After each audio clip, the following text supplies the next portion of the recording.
Well, good afternoon, everybody, and welcome to Tom Clifford's Ireland on the Move.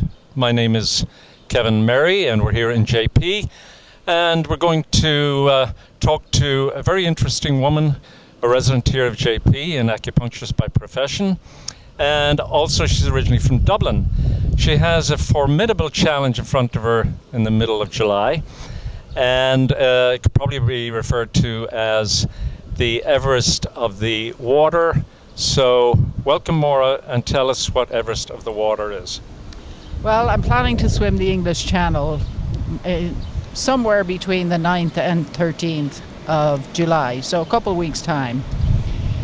The reason for the ambiguity about the dates is you go there ready and then your pilot tells you when the weather is good for your swim, and you're a little bit dependent on the goddess, the weather, the conditions, and then off you go.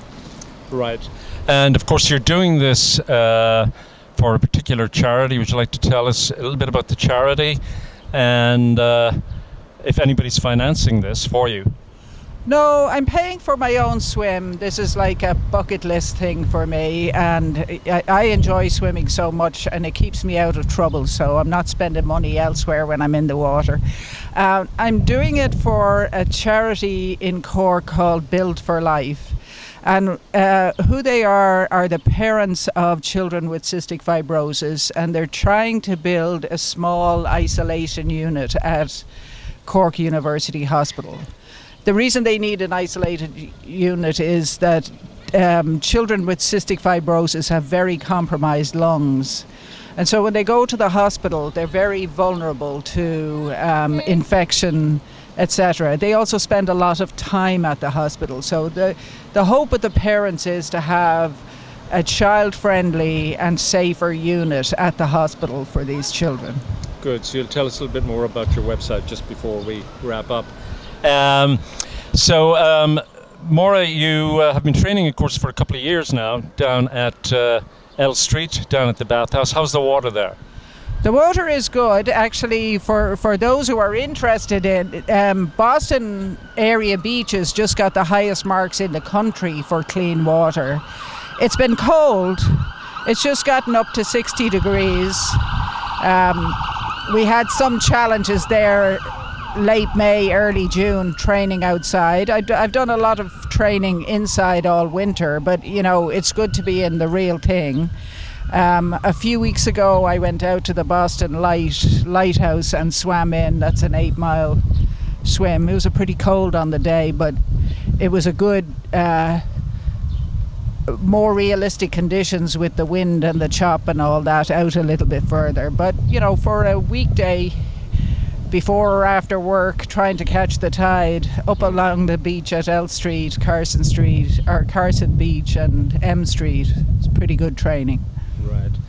And of course, when you're doing the swim, you'll have to grease up with duck grease. Is that right? Well, a lot of people use duck grease. To be honest with you, around here, what we tend to use is like sunscreen up to 3 or 4 hours. Past 4 hours we use something called Desitin, which is has a lot of zinc in it, which protects the lovely white Irish skin from the sun.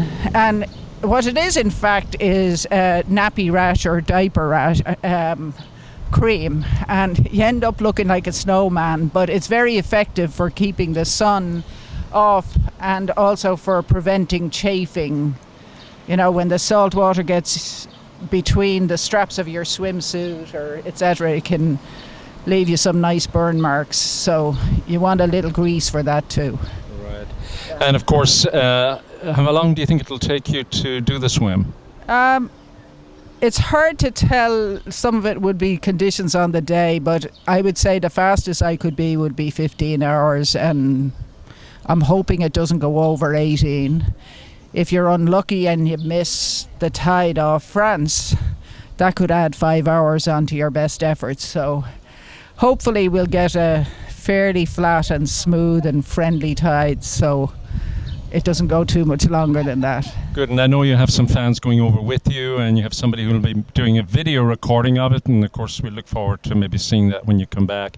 So, and you'll be hitching back from France, I assume, yeah? Yes. Well, the way it is, you swim to France, you enjoy the beach for 3 minutes, and then you get back on your boat and back to Dover. The French authorities don't particularly love this swim. They think it's...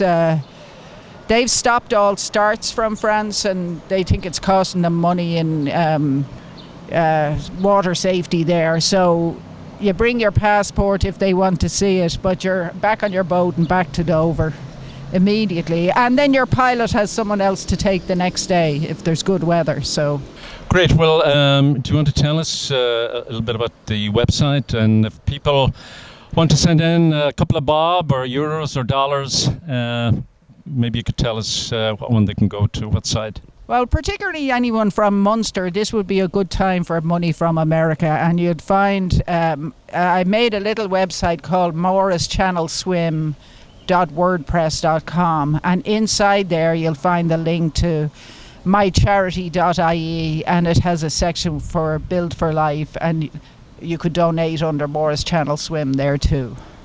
Great. Well, Maura, we wish you the best of luck, and hopefully we can have a chat with you again about your experience on Ireland on the Move, and good luck. Thank you very much. It's good to talk to you.